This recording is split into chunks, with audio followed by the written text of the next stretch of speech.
Hi, welcome to another edition of Pauline Interviews. Our topic today is remote viewing, and my guest is Sharon Lewis. And I'm really excited to talk to Sharon because she's an amazing lady. She does a lot of things. So before we get to the main topic, remote viewing, I want to welcome Sharon and ask you, tell me a little bit about yourself. Oh, before you tell me about yourself, you also go by AurorA. What does that mean? Well, AurorA has to do with the idea that I wanted to get more and more closer to my higher self. So I was sitting out under the stars one night just pondering life and the universe and all those kind of things that we all do when we're alone. And I thought, well, what would I be named Sharon if I was my higher self?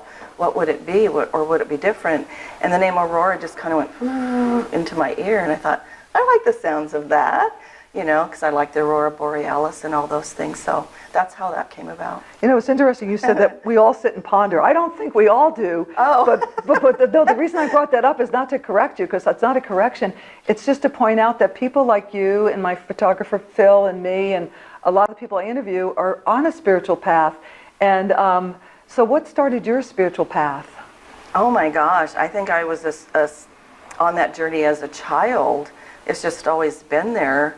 I just have always wanted to know more, and I always questioned, you know, listened to ideas that people have, but I always questioned. Mm-hmm. And I can't think of any one thing. It's kind of an evolving thing that happened for me. You run into various people that have ideas, and you go, oh, that's interesting. Uh-huh. So it kind of evolved for me in the sense that I met just various people and heard new ideas. And before we talk about remote viewing, I will say you're a channeler, and that's somebody that you get information from another dimension, right? Yeah, I started channeling at about the age of 15 in charismatic churches. I channeled Jesus and the Holy Spirit in those churches, mm-hmm. and it later evolved into the spiritual journey that I had, looking for guides and so forth for help on my spiritual journey. Mm-hmm. And I connected with an Arcturian guide by the name of Aoben Oben. And we're going to talk more detail about all those things you do. And I'm just going to mention briefly, you're an energy healer, mm-hmm. psychic medium, you do positive energy jewelry, which is fascinating. We'll talk about that when we do our second interview, and paranormal investigations. We'll talk about briefly all of those. Okay. And then later I'm going to set up interviews where we're going to separate them and talk a whole show on each one of those. Sounds awesome. I'm so excited I don't know how to start, except we're going to talk about we're going to talk about remote viewing. So okay. I learned about remote viewing, I think, on the internet, and it sounded kind of, I was open to it because I know that I'm interested in quantum physics, and I think it has to do with everything is energy, and there's no such thing really as time. We just live in a time dimension. Right. So I'll let you describe what actually is remote viewing. Well, it might mean different things to different people. If you talk to a military person, the way they do it would be different than, say, the way I do it now. To me, remote viewing is you basically, without physically going there and having never been to a location, let's say, you can go into a meditative state and remote your mind, if you will, or some people consider it an out-of-body experience. But you can certainly remote your mind into that location, and you can start looking. Say it's a house. You know, I usually go in the front door. I look at the building as a whole. You know, I see it, and then I generally go in the front door, and I go from room to room to room and look at it that way. That's what remote viewing is to me. It's then I add the component of I like to sense and feel for life forms. So if I'm going into a house, is there someone in there now, and where are they? Is there a spirit in there, and where are they? And then I'll break it down into what is each experiencing. So it's being able to view, if you will, sense, hear, taste, whatever, a location that you maybe have never been to, and maybe it's in another country, but you're here in the United States. Okay, so that's your personal experience. Mm-hmm. And did you have to learn this and train for it, or do you have the gift that you were able to do it automatically? I started doing it at the age of 11. I didn't know what it was. I came from a pretty abusive family, and I can remember we lived on a house that was, you know, you had to go up a hill, and then the house was after the curve of the hill. And one day I just thought, I don't want to go home. And I remember just sitting there, and I just closed my eyes, and I looked at the house in my mind. That's, you know, I can't literally see it. And I wanted to see if the abuser was there. And that's how it started for me, is I just started doing that. And then as I got older, I just started experimenting it, and I started noticing inaccuracy. Did not know what to call it, didn't have a process. I just simply wanted to know, is there someone in that house? And where were they, and what did the house look like?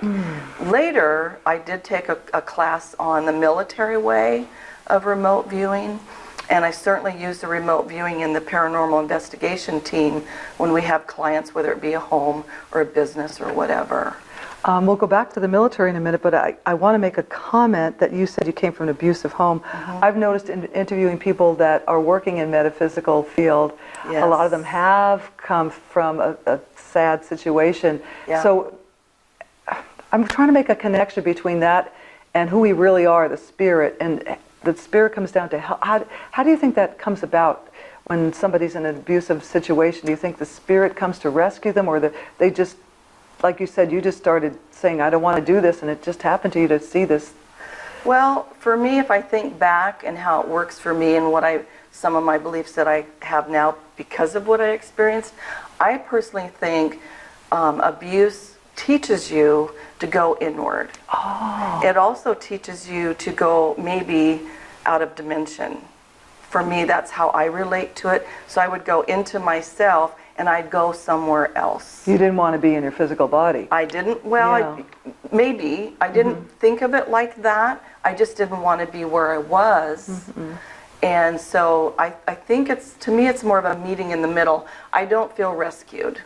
I feel that remote viewing, or this having been abused, trains you, if you allow it, to go out of body, out of dimension, and into the spirit realm. And then I think there's a meeting in the middle. That's how I view it. I mean, it's terrible that you had to go through this abuse, but a lot of people have bad things happen, and then something wonderful happens out of that. Like with a doctor I interviewed, she had a terrible autoimmune disease, and it was a horrible time in her life, but she turned it around and became someone who is now helping people. So in other words, she went through a very difficult part of her life, and it turned it around and turned it into something wonderful. So are you glad you went, maybe you would have been happier if you would have been able to remote view without going through the abuse, but in a sense, do you feel lucky that you have come to this point in your life? I feel multiple things, and I think one is I am glad for it because of what it helped me learn, for sure.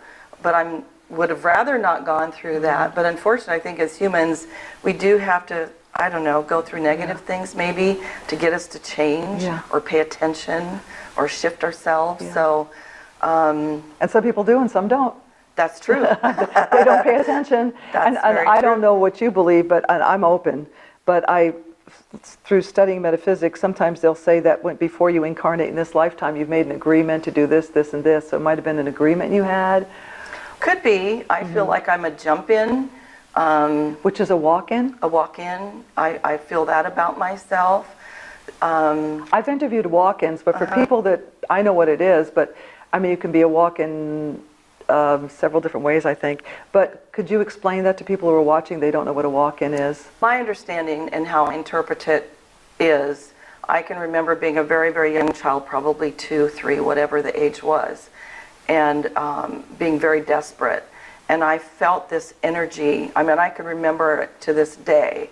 I felt this energy come into me, and I felt an energy speaking to me. And I don't remember the words. I remember the feeling and some of it. So I've always felt, I don't know how to explain it, like almost like two people in the sense. There is absolutely split personality, human, sort of. Sort of. There's always been this really strong, powerful person, and then there's been this wounded person, and maybe everybody can say that. But I've just felt this otherworldliness in me that I could never. What is that? I mean, I didn't know what it was, but I have always, later in life, I pondered that event, and I've come to believe that I felt an energy come into this body. Didn't displace who was there. Okay. So maybe in some cases it does to other people. To me it didn't, because the earth person is still there, and we cohabitate. That's how I think of it. Maybe it's part of your higher self that came in to assist you. I think so, because that's how I think of it, as Sharon Lewis, who's here is on earth. and AurorA, who's the higher self person who came in to have this purpose in life, maybe. I'd like to do another interview on walk-ins, because the walk-in I interviewed, it was a little different scenario. At some point in their life, I don't know if it was getting too difficult, and they communicated with a higher evolved spirit, and rather than being reborn in reincarnation, they, on some spiritual level, they agree to switch, and the person goes back to spirit, and the spirit comes down to the body, but all the memories and everything are the same. So the way that would manifest is like, say, somebody said, boy, you're really different. What happened? You changed. But they'd have all the memory of that person. I mean, it's just interesting to consider. Why not? I mean, I don't know everything, so... You can't prove any of this, so for one person but to it's say, interesting. Yeah. And when it's good, it's loving, and the intention to me is what's important. Yeah. Now, let's go back to remote viewing, and you said you did it your personal way, and I understand that, and I hope people will understand that too. But how about the government? I know that the government does a lot of remote viewing. People might not know about it. They use it in espionage, and the Russians, I read, are using it, and the United States uses it. Yeah. So how does that work? Well, let me tell you, there's some amazing remote viewers that were in the military. I brought the book of Joseph McMonigal. I'll hold that. He's one of them. Yeah. Ingo Swann, Pat Price, oh my God.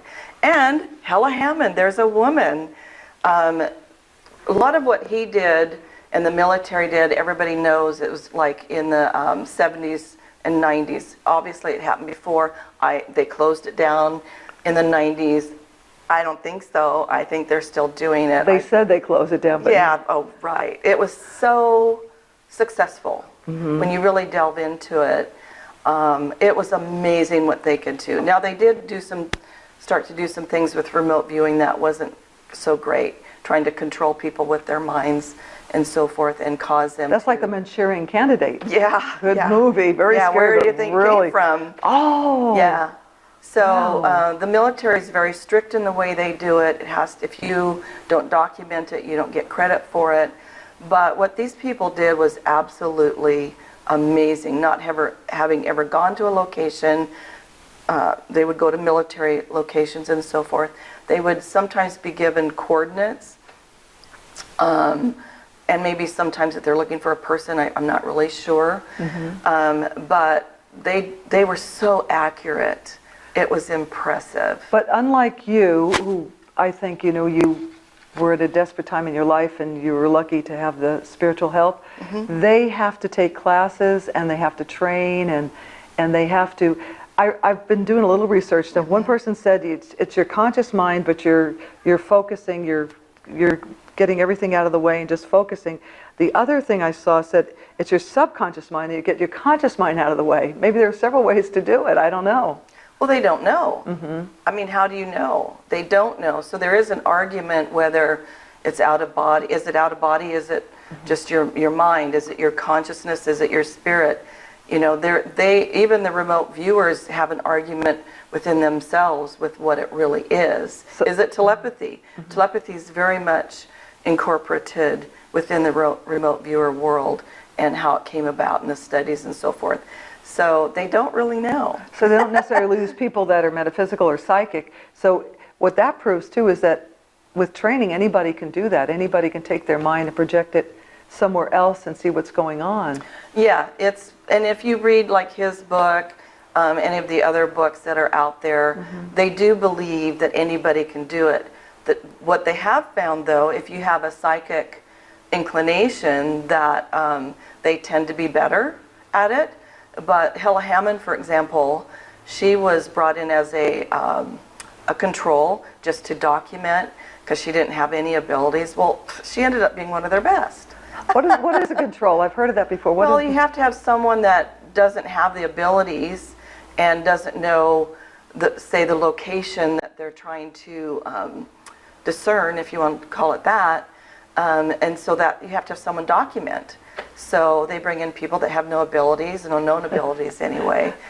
That's funny that she turned out to be better than everybody. She turned out to be really good. Now, who started remote viewing? Who was the one that invented it or came up with it? It wasn't Joseph. No, the term, I want to say Ingo Swann.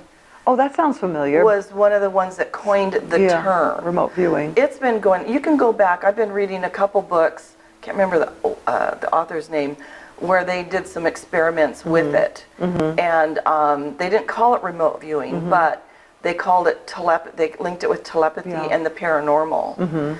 And so you can go back into the 20s and probably 1800s, and you can find... around. It's been around a long time. It just, the term remote viewing is a more of a modern term, let's say. Now, when I see it and research it, it's mostly the government that's using it, our government, other governments, to, like you say, go and view something that's, you know, with their mind. They don't go there physically, and it's become pretty accurate with all the training they get. Yes. But also, remote viewing, I had another thought about it. Oh yes, in The Secret, or I was listening to the CD, and they were trying to discover a place to drill for oil. So you can use it to help yourself. I mean, to help find oil, to drill for oil, or to locate missing money, or so it can be used for other purposes as well. Yeah, find lost people. Yes, that would be a wonderful. For a lot of things, yes. Well, this is fascinating, and there's so much to learn about remote viewing. Would you recommend maybe people reading some of the books that are out there, or even going on the internet? I would, if you're interested, I would study, but I would tell anybody who's interested in doing it, practice meditation and or centering yourself for lengths of time, because when I taught this class at the Oregon Ghost Conference this year, what I found, I gave people 10 minutes. That's not long to practice trying to figure out, you know, what the image is.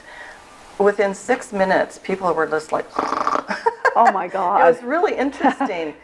So you have to be able to quiet yourself and be centered for, I would say, 30 minutes. Yes. Work towards that, because I spend a minimum of, That's good for your health too. It is. It is. So. Two words of, well, one word of caution is only use it for good. And is there anything that can harm you by trying to do remote viewing? There's nothing that could... Well, it depends on your belief systems. Oh, okay. If you feel you're opening yourself up to negative energies, let's say, then do what you do to where you feel centered. I don't worry about that. It's not in my paradigm.